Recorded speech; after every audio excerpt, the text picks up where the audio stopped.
नमस्कार। आकाशवाणी से प्रस्तुत है समाचार संध्या।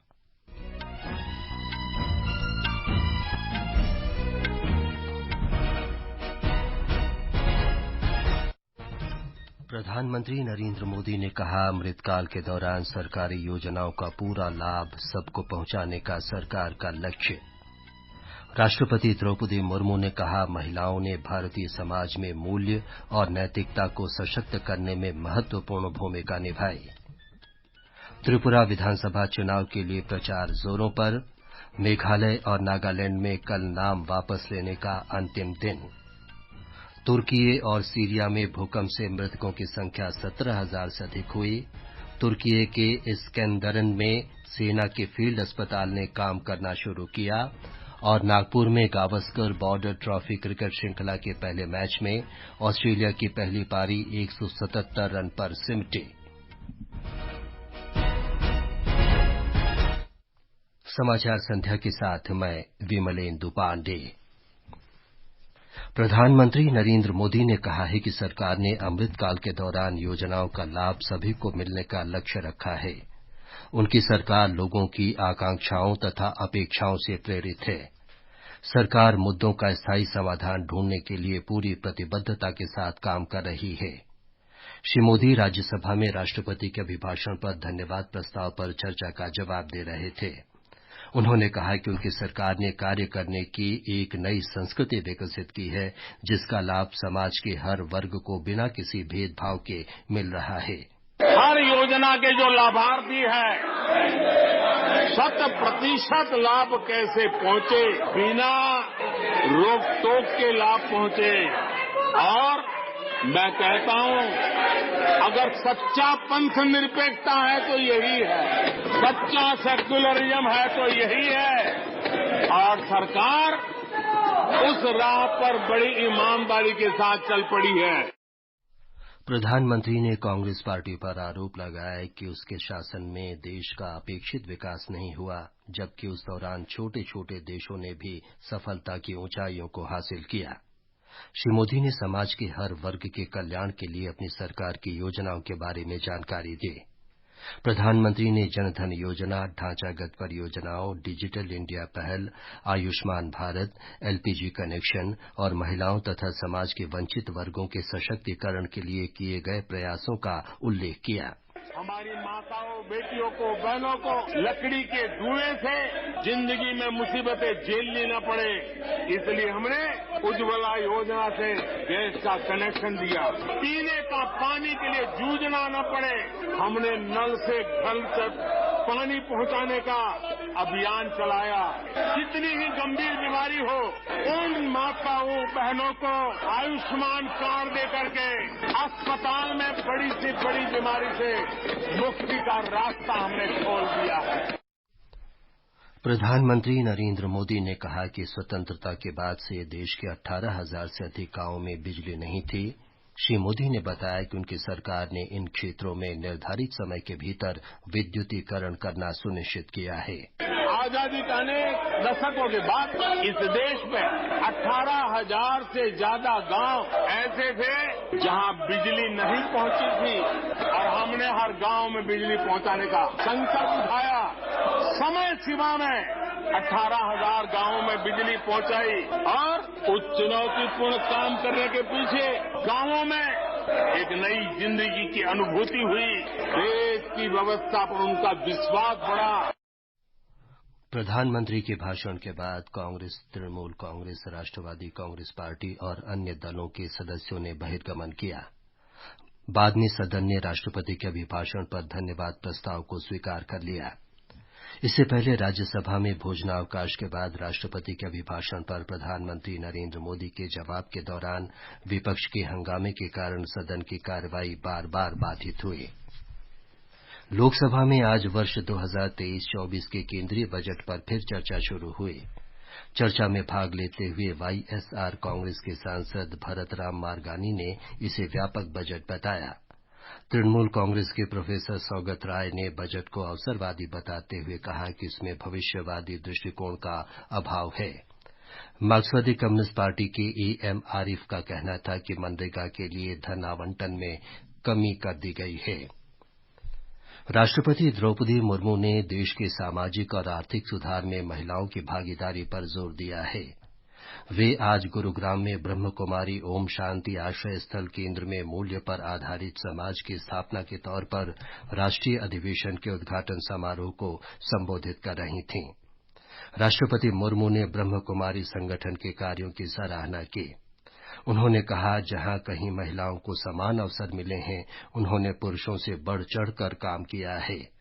राष्ट्रपति ने कहा कि महिलाओं ने भारतीय समाज में मूल्य और नैतिकता को सशक्त करने में महत्वपूर्ण भूमिका निभाई है।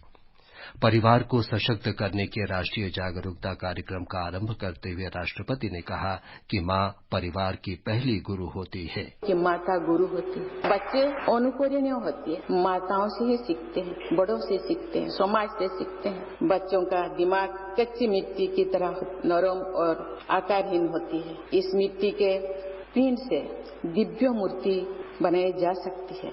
माँ यदि चाहे तो बच्चों को दिव्यता दे सकती है, यानी माताओं के प्रयासों से परिवार एक आदर्श परिवार बन सकता है। प्रधानमंत्री नरेंद्र मोदी कल उत्तर प्रदेश वैश्विक निवेशकर्ता शिखर बैठक का उद्घाटन करेंगे। इस अवसर पर वे वैश्विक व्यापार और निवेश UP2 की भी शुरुआत करेंगे। वैश्विक निवेशकर्ता शिखर बैठक 10 से 12 फरवरी तक होगी। प्रधानमंत्री कल महाराष्ट्र का दौरा भी करेंगे। श्री मोदी मुंबई में दोपहर बाद छत्रपति शिवाजी महाराज टर्मिनस से मुंबई सोलापुर वंदे भारत ट्रेन और मुंबई साईनगर शिरडी वंदे भारत रेलगाड़ी को हरी झंडी दिखाएंगे। ये देश की 9वीं और 10वीं वंदे भारत रेलगाड़ियां होंगी। ये समाचार हमारी वेबसाइट newsonair.com/हिंदी और हमारे mobile app news on AIR पर भी उपलब्ध हैं। निकल पड़े स्वाधीनता के मधुवाले, स्वतंत्रता संग्राम की सुनी अनसुनी कहानियों के साथ मुट्ठी भर अंग्रेज और हमारे विशाल देश पर राज करने का स्वप्न देख रहे हैं, पर हम इनके स्वप्न को चकनाचूर कर देंगे। सुनिए स्वराज का ऑडियो संस्करण शनिवार को पूर्वाह्न 11 बजे से ऑल इंडिया रेडियो नेटवर्क पर। समाचार संध्या में आपका फिर स्वागत है। त्रिपुरा, मेघालय और नागालैंड में विधानसभा चुनाव के लिए प्रचार तेज हो गया है। सभी राजनीतिक दल मतदाताओं को अपने पक्ष में करने में लगे हुए हैं। भारतीय जनता पार्टी के राष्ट्रीय अध्यक्ष जगत प्रकाश नड्डा ने कहा कि 2018 में त्रिपुरा में जब से भारतीय जनता पार्टी सत्ता में आई है, वहां शांति और खुशहाली है तथा राज्य में विकास हो रहा है। आज खैरपुर में विजय संकल्प रैली को संबोधित करते हुए श्री नड्डा ने कहा कि उनकी पार्टी लोगों के समग्र विकास के लिए प्रतिबद्ध है। कांग्रेस नेता बीरजीत सिन्हा और आशीष कुमार साहा ने आज अपनी पार्टी के पक्ष में प्रचार किया और मतदाताओं से आग्रह किया कि वो कांग्रेस और वाम गठबंधन का समर्थन करें। राज्य के पूर्व मुख्यमंत्री माणिक सरकार, बृंदा कारात और सीताराम येचुरी सहित वाम दल के प्रमुख नेता भी चुनाव प्रचार में लगे हुए हैं। तृणमूल कांग्रेस और टिपरा मोथा पार्टी के नेता घर घर जाकर प्रचार कर रहे हैं। त्रिपुरा में 16 फरवरी को मतदान होगा। मेघालय और नागालैंड में विधानसभा चुनाव के लिए कल नाम वापस लेने का अंतिम दिन है। मेघालय में जांच के बाद 375 उम्मीदवारों का नामांकन वैध पाया गया है। इन उम्मीदवारों में 36 महिलाएं हैं।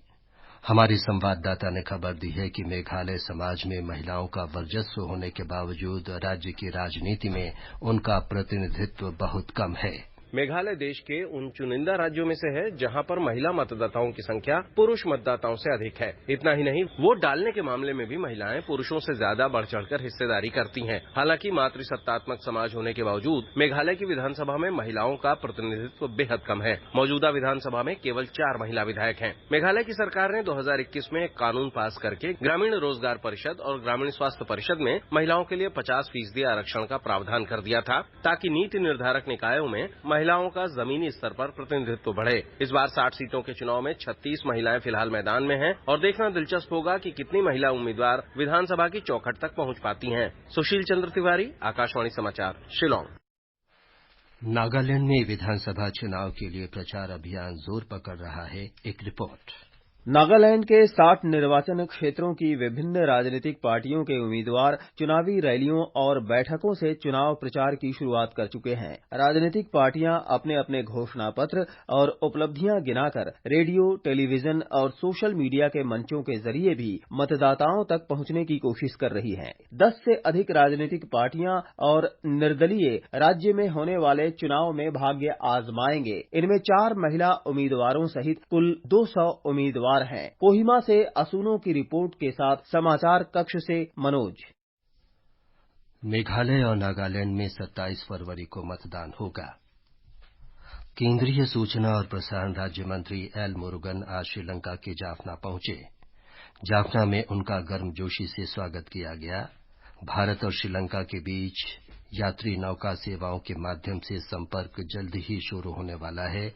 इसी सिलसिले में श्री एल मुरुगन ने कान के संतोराई बंदरगाह का दौरा किया, जो पुदुचेरी से जुड़ा होगा। सूचना और प्रसारण मंत्री अनुराग सिंह ठाकुर ने कहा है कि भारत विश्व की उच्च 5 प्रमाणन व्यवस्था में से एक है। भारतीय गुणवत्ता परिषद के अंतर्गत राष्ट्रीय प्रमाणन व्यवस्था स्थापित है। श्री ठाकुर ने ट्वीट संदेश में कहा कि प्रमाणन की वैश्विक व्यवस्था मानक और गुणवत्ता की जांच विकास का नवाचार में मुख्य भूमिका है। ये समाचार आकाशवाणी से प्रसारित किए जा रहे हैं। ताजा समाचार जानने के लिए आप हमारे Twitter handle @AIR News Hindi को फॉलो कर सकते हैं। ये आकाशवाणी है। विदेश मंत्री डॉक्टर सुब्रमण्यम जयशंकर ने कहा है कि तुर्की में स्कंदरन ने सेना के फील्ड अस्पताल ने काम करना शुरू कर दिया है। उन्होंने ट्वीट संदेश में कहा कि अस्पताल में सर्जिकल और इमरजेंसी वार्ड, एक्स-रे लैब और मेडिकल स्टोर चल रहे हैं। डॉक्टर जयशंकर ने कहा कि भारतीय सेना भूकंप प्रभावित लोगों को राहत पहुंचाने के लिए 24 घंटे काम करेगी। तुर्की और सीरिया में भूकंप से मरने वालों की संख्या 17,000 से अधिक हो गई है। राष्ट्रपति रेसेप तैयप एर्दोआन के अनुसार तुर्की में लगभग 14,000 लोगों की मृत्यु हुई है। सीरिया में 3,162 लोगों की मौत हुई। राहत एजेंसियों और बचाव कर्मियों का कहना है कि मलबे में अब भी कई लोगों के दबे होने के कारण मृतकों की संख्या बढ़ सकती है। इलेक्ट्रॉनिकी और सूचना प्रौद्योगिकी मंत्री अश्विनी वैष्णव ने देश भर में डिजिटल भुगतान को बढ़ावा देने के उद्देश्य से आज नई दिल्ली में डिजिटल भुगतान उत्सव की शुरुआत की। ये उत्सव इस वर्ष 9 अक्टूबर तक चलेगा। बेंगलुरु में 13 से 17 फरवरी तक 14वां एरो इंडिया उत्सव आयोजित किया जा रहा है। रक्षा अनुसंधान और विकास संगठन DRDO के इस कार्यक्रम में स्वदेशी रक्षा प्रौद्योगिकी और प्रणाली को देख सकेंगे। प्रधानमंत्री नरेंद्र मोदी इस महीने की 26 तारीख को सुबह 11 बजे आकाशवाणी से मन की बात कार्यक्रम में देश विदेश के लोगों से अपने विचार साझा करेंगे। ये मासिक रेडियो कार्यक्रम की 98वीं कड़ी होगी। प्रधानमंत्री ने लोगों से विचार आमंत्रित किए हैं। केंद्र शासित प्रदेश जम्मू कश्मीर में कल उत्तरी कश्मीर के बारामूला जिले के गुलमर्ग में शरदकालीन खेलो इंडिया के तीसरे संस्करण का आयोजन किया जा रहा है। सूचना और प्रसारण, युवा और खेल मामलों के केंद्रीय मंत्री अनुराग सिंह ठाकुर खेलों के इस संस्करण के उद्घाटन समारोह में भाग लेंगे। भारत और ऑस्ट्रेलिया के बीच बॉर्डर गावस्कर श्रृंखला का पहला मैच आज से नागपुर में शुरू हुआ। ऑस्ट्रेलिया की टीम पहली पारी में 177 रन पर सिमट गई। अंत में मुख्य समाचार एक बार फिर। अमृतकाल के दौरान सरकारी योजनाओं का पूरा लाभ सबको पहुंचाने का सरकार का लक्ष्य। राष्ट्रपति द्रौपदी मुर्मू ने कहा, महिलाओं ने भारतीय समाज में मूल्य और नैतिकता को सशक्त करने में महत्वपूर्ण भूमिका निभाई है। त्रिपुरा विधानसभा चुनाव के लिए प्रचार जोरों पर। मेघालय और नागालैंड में कल नाम वापस लेने का अंतिम दिन। तुर्की और सीरिया में भूकंप से मृतकों की संख्या 17,000 से अधिक हुई। इसके साथ ही समाचार संध्या का ये अंक समाप्त हुआ। नमस्कार।